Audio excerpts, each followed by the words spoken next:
Fala pessoal, bem-vindo ao Bastidores do Tributo, um podcast que a gente quer falar de tributo na prática e a gente quer falar como que funciona a arquitetura para que você aí entregue resultado, entregue redução de custo aí na sua empresa. E hoje temos convidados muito especiais porque são quase que fundadores de boa parte da tecnologia no Brasil, por incrível que pareça, isso pode ser verdade e está aqui.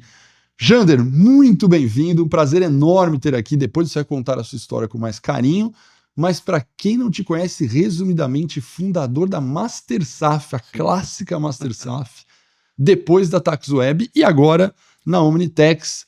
Paulo, muito bem-vindo, também aqui Sovos, TaxWeb e agora Omnitex também envolvido em todos os, inclusive envolvido nos bastidores da reforma tributária, né, Paulo? Isso aí. Isso é muito legal. Estar aqui com vocês, viu, Alex, Jander. É muito bom. Então hoje, eu aqui, Alex Leite, diretor aqui do Confeb, vou entrevistá-los aqui com muita qualidade para falar de reforma tributária. Mas, pessoal, o que a gente combinou? O que é reforma tributária, todo mundo já sabe. A nossa lógica aqui é focar como é que na empresa de vocês vão atuar para gerar resultado na reforma tributária e não explicar novamente o que é reforma tributária, porque você, eu tenho certeza que já ouviu falar e já sabe quase de cor, CBS, IBS, IVA dual e tudo, etc. Beleza? Você sabe que você citou precificação, né, como um dos elementos ali. Eu vou fazer uma analogia aqui com áreas de pricing. A gente aqui na Live Universe, a gente é referência, até tem evento de pricing, curso de pricing, né? A gente é especializado em pricing também. E é super interessante, porque a área de pricing, que não existia uma área com headcount dedicado com esse nome dentro da empresa há 10 anos atrás, hoje muitas empresas têm uma área chamada pricing, com pessoas específicas trabalhando nisso. Mas por que eu vou dar de exemplo? Que você falou um negócio muito interessante, colocar a regra de negócio e ser aplicada. Sabe qual é o grande dilema de uma área de pricing? Imagina que tem uma área de 5 pessoas que ficam calculando o preço do varejo de supermercado, só para dar um exemplo bem lúdico aqui. Legal, uma coisa é ele falar, cara, o Nescau tem que custar tanto, a água tem que custar tanto, o refrigerante tem que custar tanto. A outra coisa é o preço aparecer na ponta lá na gôndola. Sim. Né? Uma coisa é falar, por exemplo, vamos falar de sistema agora, para mudar a lógica. Imagina que tem uma área de pricing nem da Omnitex. Uma coisa é você falar, bom, nós queremos, eu vou falar um valor bem aleatório, absurdo aqui, tá bom?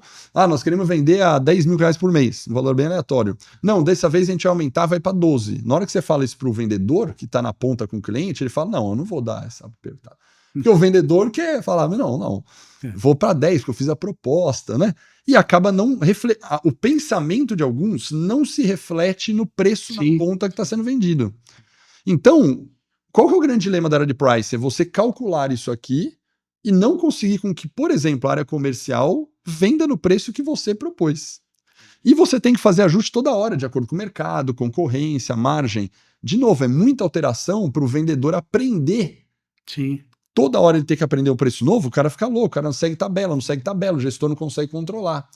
Onde que está avançando a área de pricing? Para que o próprio sistema, que hoje já usando IA, chama precificação dinâmica, altere na ponta, dentro do RP, e o vendedor não emita a nota se tiver fora da regra que o cara pôs aqui na área. Porque senão não vai ser praticado o preço da ponta. Porque como você treina, o que você falou de pessoas, como que você treina, convence, conflito de interesse, porque o vendedor fala, vou perder o negócio, né? Aumentou o preço, vou perder o negócio. Não. E a sacada de pôr no sistema que replica automático. Essa inteligência que faz 10 anos que tem aprendendo, já é uma proposta de vocês aqui. Sim. Porque por mais que não pareça, o tributário vai ser igual, porque até treinar toda pessoa que está na ponta aplicar, até ensinar todo mundo, até o próprio gerente, vamos falar assim, a gerente, que pode ter 2 ou 3 na empresa, uma concordar, a outra não. Sim. Até seguir, tem que ter uma regra que já entra no sistema e já calcula automático, né? Sim. E aí, vou esticar essa consideração aqui. Imagina qual o tamanho do problema de não ter isso, pensando que a área comercial no pricing que eu acabei de falar vai ser impactada, que a área de compras vai ser impactada, que a área de supply vai ser impactada. Se a gente não tiver essa centralização ou algo que entregue pronto para o comprador, você acha que o comprador ou o pessoal da área de pricing ou o pessoal da área comercial vão saber calcular o tributo na ponta certinho ou a gente vai precisar dessa tecnologia centralizadora que faz o negócio? Eu acho que precisa. Ah, eu tô... O comprador sempre olhou onde comprar, né? Olhando o tributo também. Mas não da forma que é hoje, porque agora ele vai olhar não só o tributo, como as compensações, né? O crédito. O crédito, que eu falei, exato. crédito é Então, chave na reforma tributária para compras. Exatamente. Então, eu acho que ele precisa ter em mãos exatamente isso que você falou, que é o que nós temos. O que nós construímos foi uma geração completamente nova, completamente disruptiva em relação ao que existe, né? Tanto que não tem um motor hoje no mercado igual ao nosso. Vocês podem falar que existe um motor, mas a gente pode colocar o lado a lado e você se verá que não tem. E esse motor nosso, ele veio com 40 anos de experiência nessa área, né? E quando nós fizemos o motor, nós observamos que o motor, ele atende a área tributária muito bem, mas ele atende a área contábil. Ele pode criar regras contábeis, e que será um grande gargalo também. Então, você pode programar no motor exatamente as regras contábeis. Regras de promoção, regras de pricing, de logística, regras de logística, né?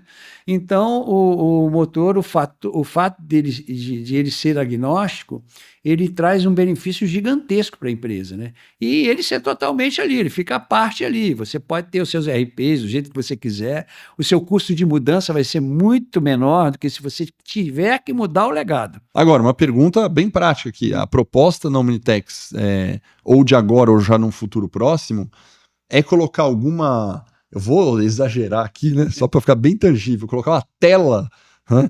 É um site lá com login sem o sistema, a plataforma, tela na mão do comprador, na mão do cara do comercial, na mão do cara. Ele vai ter a tela, por exemplo, na hora de escolher o fornecedor, ele clica lá e é isso a proposta de vocês? O ideal é isso. A gente, não só isso, recuperação tributária. Tem uma série de coisas que são, que eu digo que vão estar no entorno do motor. Então, não só a gente, como nós estamos em empresas que nós estamos conversando, estão construindo produtos em cima do motor.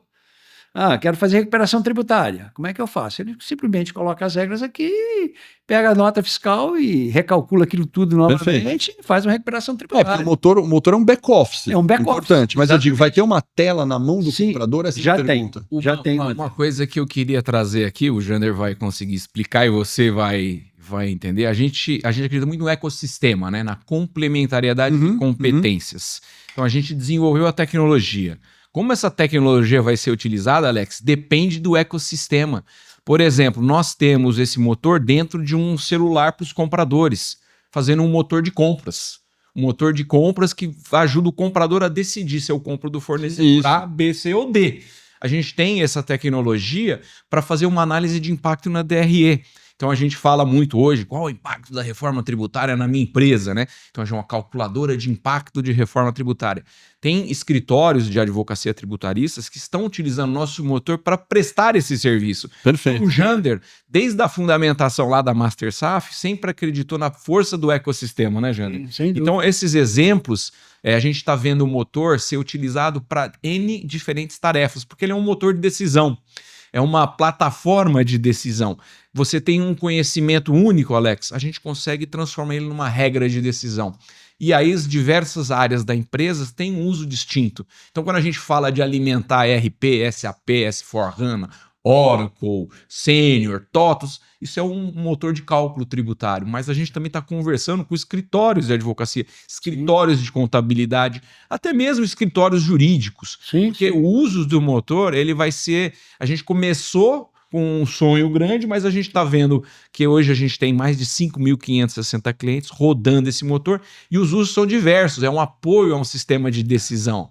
A inteligência da empresa pode ser incorporada e ela pode operacionalizar o dia a dia. Porque uma coisa é você analisar impacto, né? Voltando à história do planejamento financeiro. Isso. Outra coisa é como é que eu rodo no dia a dia. Como é que eu garanto que o meu vendedor está praticando aquele preço que você mencionou, É através de um motor de decisão. Porque ele vai tentar emitir uma proposta e o motor vai falar para ele, não pode emitir essa proposta. É isso aí. Você vai ter que fazer assim. Aí aperta o print, sai a proposta. É isso aí. Quem tomou aquela decisão? O motor. Uma empresa de bens de consumo, Alex, que tem um departamento enorme para carregar caminhão para fazer entregas nas diversas cidades com uma combinação de produtos, está utilizando o motor para tomar as decisões de como carregar, né, Jander? Sim. Existe uma grande empresa que ela recebe um volume gigantesco de pedidos por dia, né? Isso é só um tipo de exemplo, né? Isso. E o que acontece? Ela precisa saber se ela consegue atender aqueles pedidos, né? Se o cliente tem crédito, se ele tem no estoque aquele produto, como que ele vai entregar aquele produto, se o caminhão pode chegar lá em determinado horário. Quer dizer, existe um checklist ali, sei lá, de 300 regras. Você coloca as regras no motor, acabou, ele te dá se você pode entregar ou não. É uma coisa simples. Parece simples, mas você tem dezenas de pessoas. Tem uma frase, hoje tem uma frase que eu criei, que é divertida. Não sei se você já ouviu essa frase que eu criei. A simplicidade é a complexidade resolvida. É isso aí. É o cúmulo da sofisticação. Você está certo. Não? Você está certo. É isso aí. Depois que você conseguiu, depois que conseguiu pensar em todos os negócios e deixar, agora é só. É isso aí. Cara, a simplicidade e a complexidade resolvida, cara. Muito boa a frase. Gostou dessa frase? Ela vem na hora boa, né? O que a gente está buscando, Alex, e as empresas estão buscando, é justamente como que eu atendo tantas mudanças pelos próximos 8 anos sem estourar os orçamentos. Sim, sim. Porque a gente tem que lembrar, né, que a empresa vai ter que operar o sistema do manicômio atual, que a gente conhece bem. Em paralelo Um novo, um tributando a origem, outro tributando o destino. Um vai ser apuração automática, outro vai ser apuração manual, com TXT. Então, assim, a simplicidade da tecnologia, ela é fundamental nessa hora, né? Hoje nós permitimos que o cliente já faça a apuração atual, né, o cálculo atual, e o cálculo do que virá. Paralelamente. Eu já dou a eles tudo que acontece agora, que ele tem que pagar. Já está aparecendo o que seria. Então, e na medida que for mudando, ele vai mudando o que seria lá e o que vai ser. O que vai ser. Olha, esse é um exemplo da simplicidade dessa tecnologia, né? A gente está vendo aqui as normativas técnicas de alteração de layout de nota fiscal eletrônica. Sim. Hoje existem 16 alterações nos layouts, incorporando o campo do IBS, incorporando o CBS, o hashtag do pagamento. A gente conversa com empresas, os caras falam, cara, eu não sei como que eu vou fazer 16 alterações ao mesmo tempo. Isso virou a prioridade número 1 do meu departamento de TI. Assim, cara, não faz. O cara não consegue fazer. Então não faz. Ô Alex, o cara... A resposta é não faz. O cara tá deixando de pensar estrategicamente se ele vai botar um centro de distribuição perto de São Paulo, se vai tirar de Extrema, se vai manter na Zona Franca de Manaus ou não a fábrica, porque ele tá tendo que operacionalizar a complexidade da nota fiscal eletrônica. Nessa nova tecnologia simples, a gente consegue fazer apenas uma programação de campo em minutos. A gente atende na mesma hora. Não tem mais esse conceito de programar.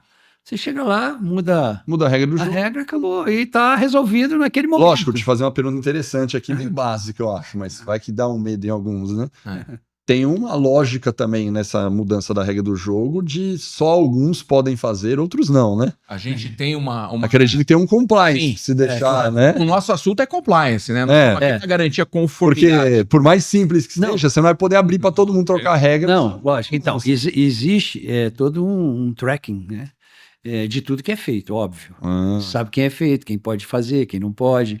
Isso é o nosso princípio desde há 40 anos. A pergunta é básica, mas vai que alguém assusta, é bom falar. Mas é muito importante saber isso, a pergunta é super importante, porque, na realidade, nós temos que trabalhar com compliance. Um tributo errado lógico. Significa um custo gigantesco, às vezes. Então, na realidade, o que a gente treina a área tributária da empresa para que ela possa entender a nova tecnologia, o que é muito fácil. Hoje em dia, é como você pegar lá e um PDV, você faz a compra ali, como compra no e-commerce, você mudar uma regra ali, é tudo autoexplicativo, é muito simples fazer isso. Agora, o que é muito legal é que aquilo reflete na hora, dentro dos RPs, né?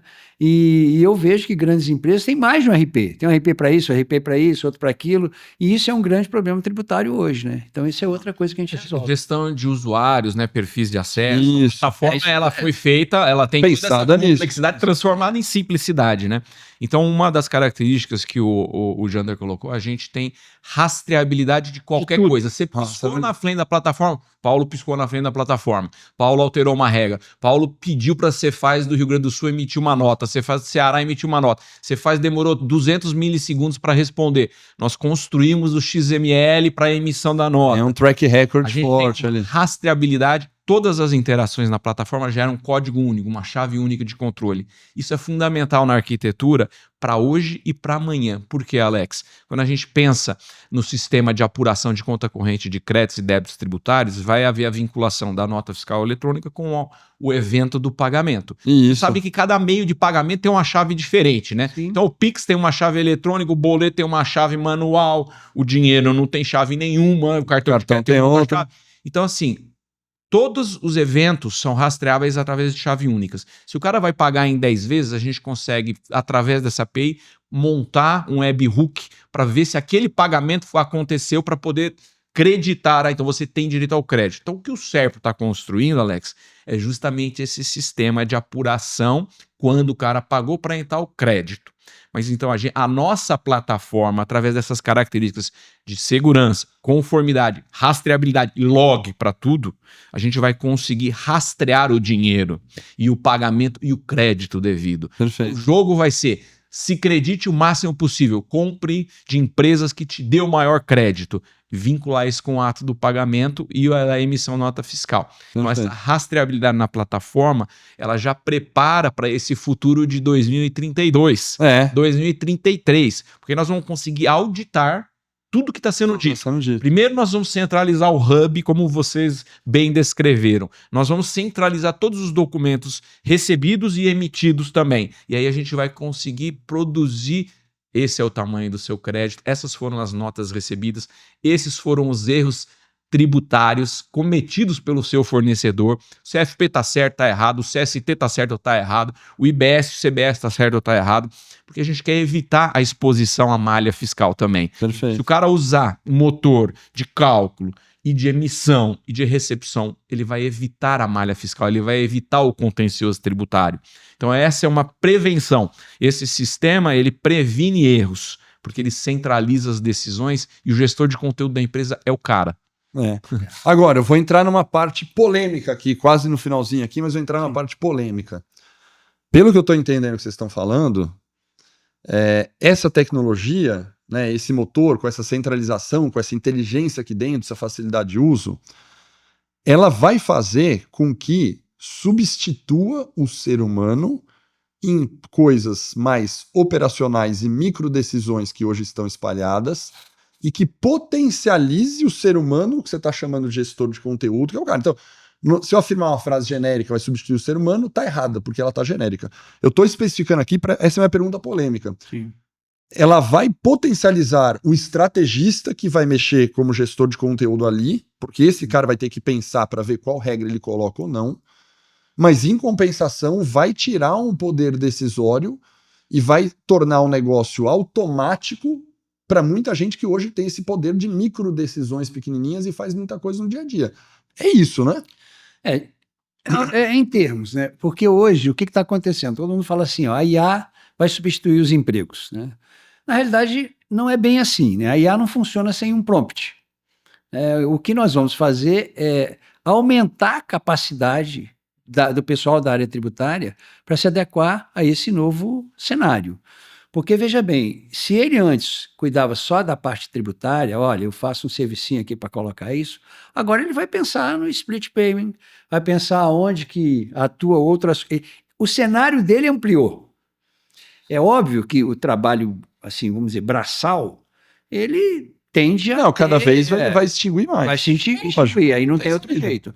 Mas a pessoa que está ali e que toma um tipo de decisão, ela continuará tomando, como essa que nós falamos aí, que você teve que tomar. Olha, eu vou fazer dessa forma, né? Então, isso é que eu chamo de prompt. O prompt, as pessoas continuarão fazendo o prompt. Plenamente, mas na minha cabeça, eu tô polemizando de propósito, tá bom, Jânio? Na minha cabeça, isso vai ser para alguns. Sim. Que hoje, por exemplo, vamos pegar exemplo de pricing, só para eu inverter lá, num outro cenário, né? O pricing, qual que é a lógica de uma empresa que não tem uma área de pricing estruturada? A lógica na essência, não seria assim, mas na prática, qualquer vendedor na ponta consegue criar o seu próprio desconto e dar o desconto. Uhum.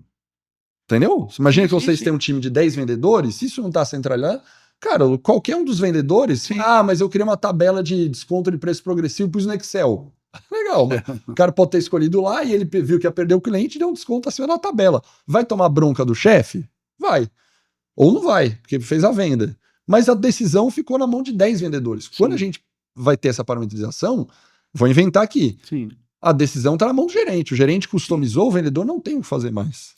Né? Então, essa é a provocação aqui. Então, mas nós temos até um exemplo. Mas que eu acho positivo, tá? Eu não acho negativo. Não, então, porque a lógica é, as pessoas da ponta, nesse caso do vendedor, que não foque nisso, foque em como fazer uma melhor apresentação, atender melhor o cliente, como se conectar e relacionar, que é o que sobra de um bom vendedor, é o relacionamento humano, e não ficar calculando tabela de preço. Então, nós temos um PowerPoint, né? É isso. Eu vou te falar um negócio legal. Isso.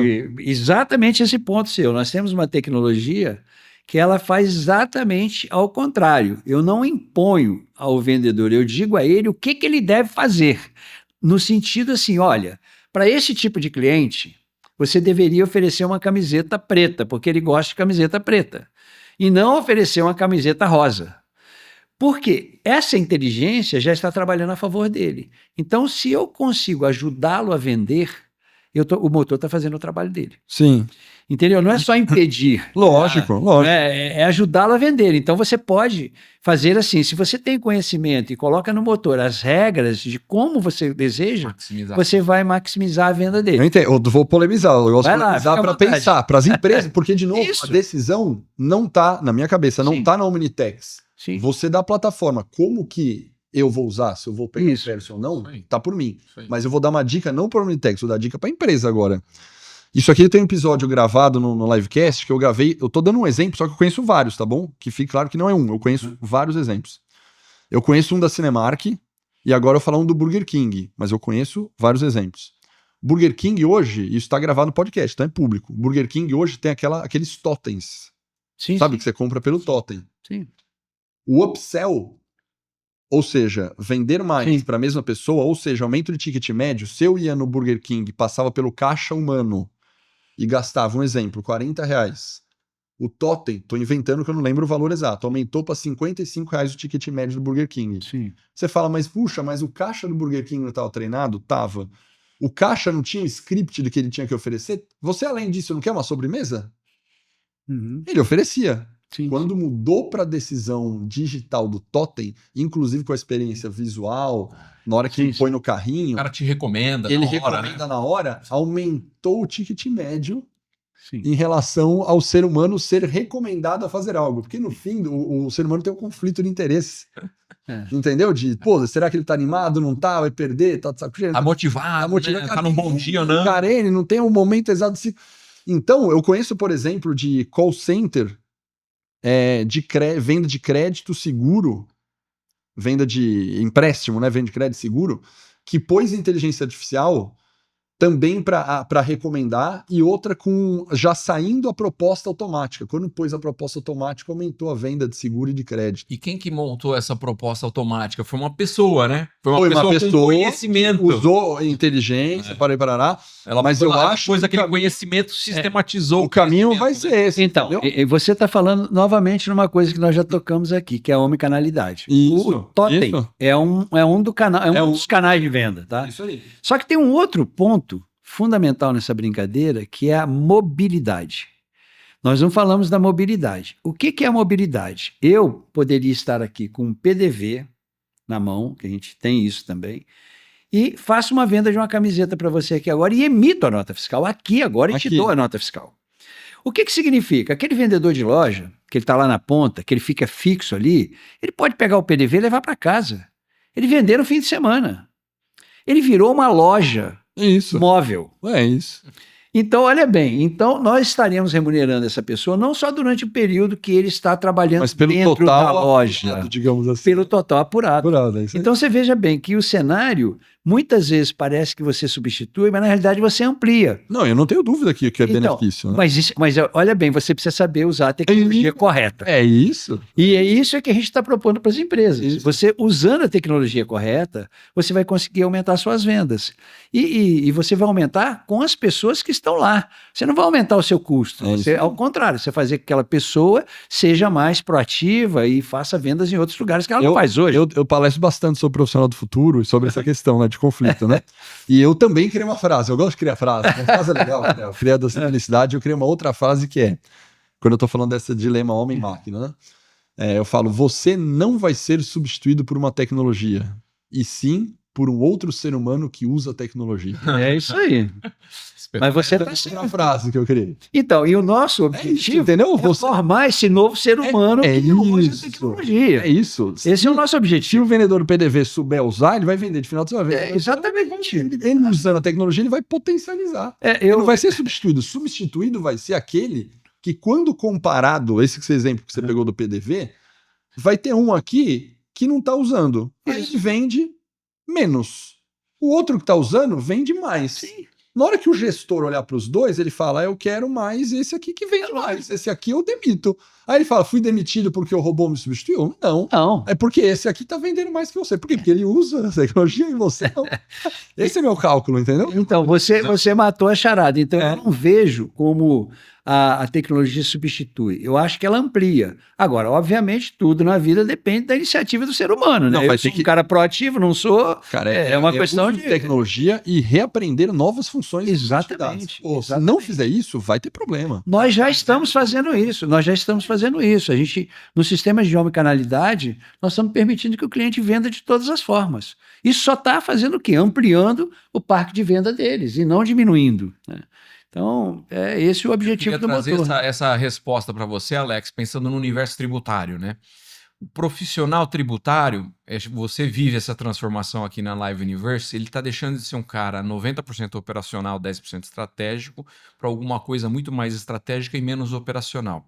E essa tecnologia vai permitir com que ele consiga se transformar num cara mais estratégico, e a oportunidade do protagonismo do profissional tributário nunca foi tão grande. Hoje, o braço direito da decisão do negócio é o cara tributário. Porque a variável tributária ela influencia a alocação de capital, influencia o preço, a compra, o crédito, onde eu coloco a fábrica, onde eu coloco o centro de distribuição.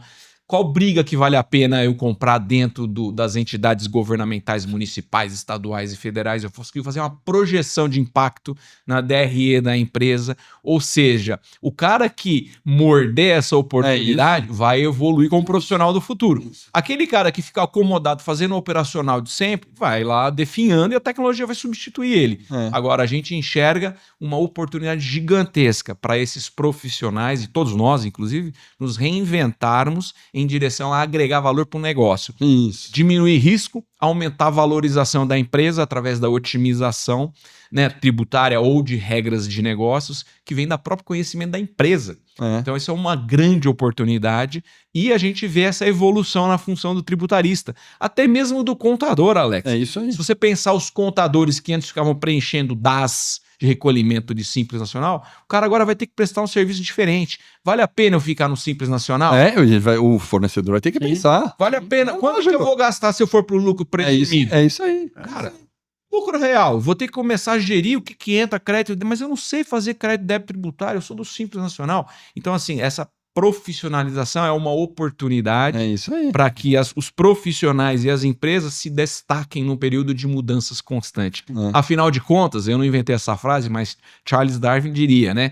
Não vence o mais forte, o mais inteligente. Vence aquele que consegue se adaptar às novas condições. E para isso que a gente tem essa inteligência tributária adaptativa, Alex. As mudanças são sempre assim, né? Tem pessoas que se adequam rapidamente e gostam da mudança, e tem pessoas que têm medo de mudança, né? Eu acho que o ser humano precisa estar preparado para a mudança, porque a única certeza que tem é que vai mudar. É isso. Você não sabe tem duas, que a gente vai morrer também. Vai morrer também. São duas certezas. Amanhã a coisa mudou. E que você vai morrer. Acabou. Então, se você souber se adequar às mudanças, eu acho que é muito promissor para qualquer profissional de todas as áreas entender o que está acontecendo nessa área, né? Não só tributária, na área de tecnologia, principalmente, né? Com série de coisas que estão vindo. Mas é isso. Eu acho que a gente está colocando no mercado, né? A gente já está no mercado, já tem grandes empresas usando, um produto que realmente é completamente diferente do que existe, né? E as pessoas precisam entender isso, as grandes empresas principalmente, que têm esses parques tecnológicos gigantescos, o custo delas é absurdamente alto, né? E conosco ela pode fazer uma transição muito fluida, muito tranquila, né? A gente tem alguns exemplos, nós tivemos uma empresa que ela tinha 2 milhões de regra tributária dentro do SAP. Nós conseguimos passar para 70 mil. Não, repete, Jana. Repete com calma esse número. Vou te dar o número. Ela tinha 2 milhões de regras tributárias dentro do RP, que era o SAP, um SAP. Mas Meu Deus. Não é o problema do RP, o problema é da regra. Nós fechamos um acordo com eles e passamos para 70 mil, porque ela realmente é uma gigantesca empresa, tem milhares de produtos, etc.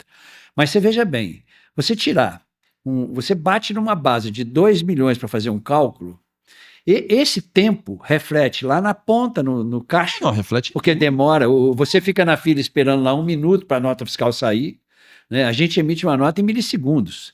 Né? Então, todo esse arcabouço tecnológico foi o que nós construímos. Então, a gente dá inteligência para a própria empresa. Porque a empresa vai fazendo e vai colocando, aí muda uma pessoa, aí vai não sei o quê, e aquilo vai criando legado. Vai criando o que é o grande legado, né? E você, numa plataforma como essa, inteligente, você consegue tirar esses grandes gargalos, né? Que vão engargalando aos poucos. Quando você vê, você está num emaranhado de coisas que você não sabe o que fazer com aquilo, né?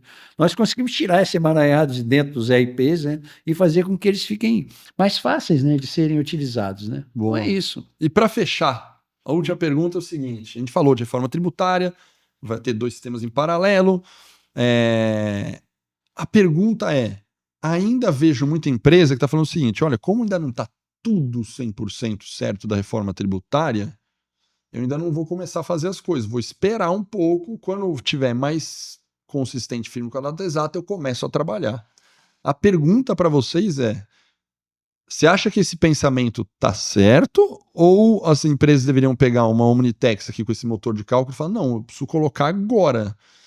A pergunta é, vamos fazer agora ou vamos esperar? Essa é a pergunta final. Isso aí é uma coisa muito legal, porque isso vai exatamente como que você vê o seu concorrente, né? Se o seu concorrente estiver fazendo, você fará ou não? Ou você vai ficar esperando?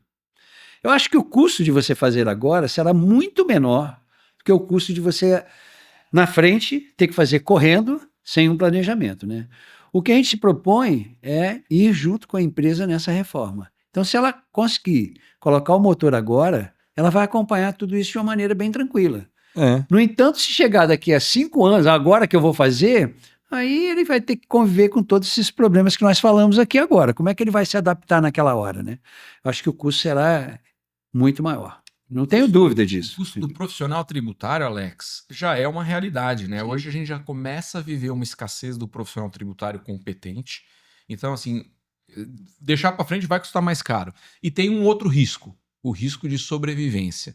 Sim. Porque o seu competidor, ele pode estar se preparando e ele está descobrindo as oportunidades dentro da lei, dentro da legislação. Ele está tomando uma decisão de fazer uma otimização na cadeia de fornecimento, mudar o perfil dos fornecedores, mudar a localização do centro de distribuição da própria fábrica, ou eu vou importar de algum lugar, ou não vou fabricar.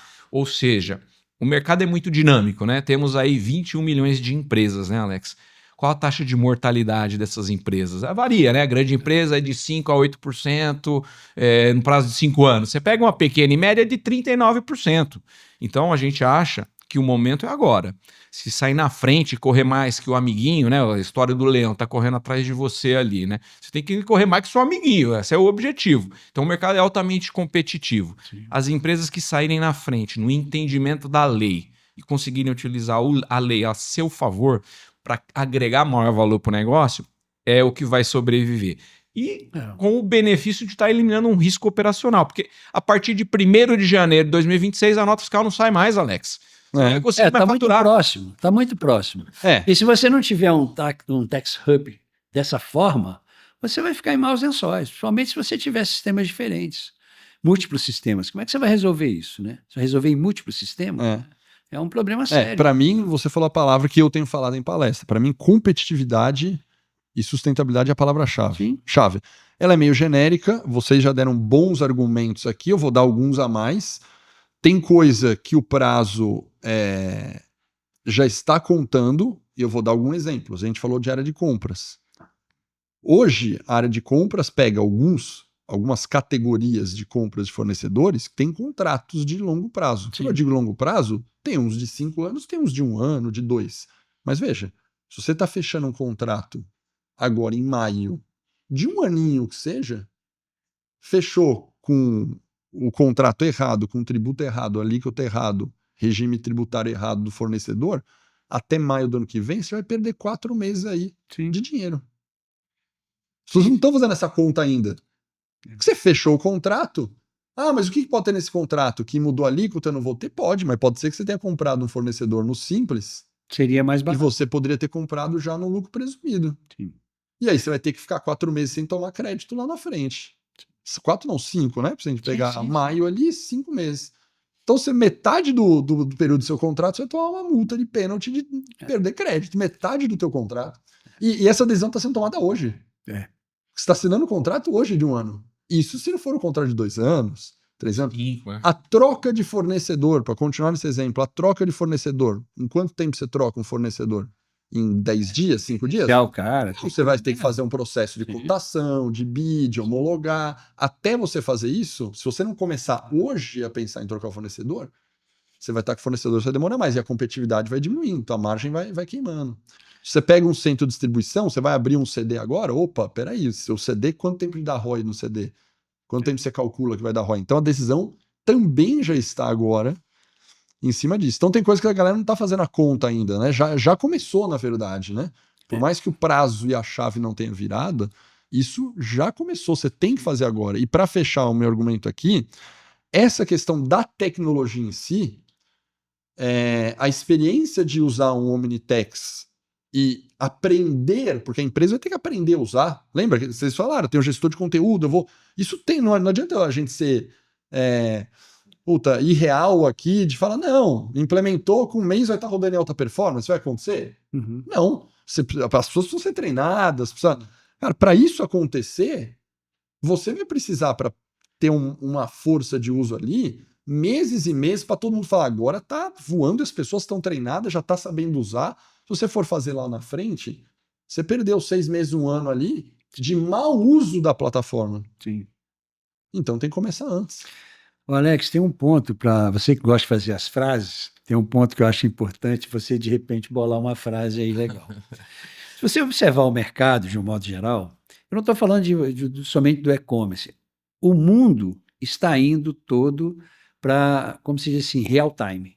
Isso, tudo total. está indo para o real time. Tudo está para real time. As decisões estão sendo cada vez mais tomadas real time. E eu acredito que as regras contratuais, que nós podemos fazer também as regras contratuais, elas serão dinâmicas.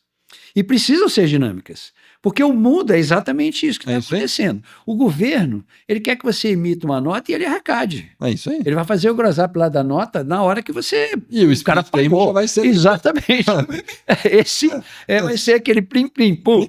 Exatamente. Então, este é um problema que as empresas precisam pensar nele.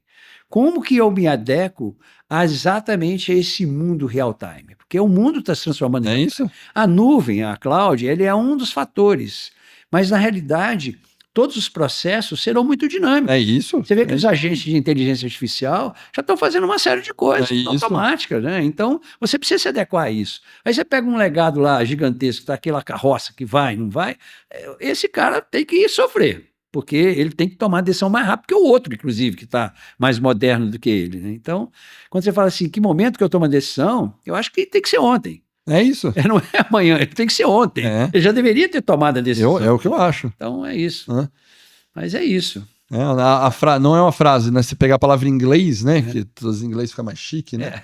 Mas que eu estou usando bastante é real-time data-driven, né? É isso aí. Cara, a expressão em inglês, que real-time data-driven. É exatamente isso. Baseado em dados, direcionamento de ideias, é isso aí. É isso aí. Perfeitamente, é isso. Mas a gente... Bom, hein, pessoal? Muito legal. Obrigado. Incrível aqui. Incrível. Uma aula de bastidores do tributo aqui. Com um prazer de entrevistar 2 pessoas que estão enraizadas na história da parte tributária brasileira. Né? Então, um prazerzaço, Jander, muito obrigado. Foi um prazer. Paulo, muito obrigado.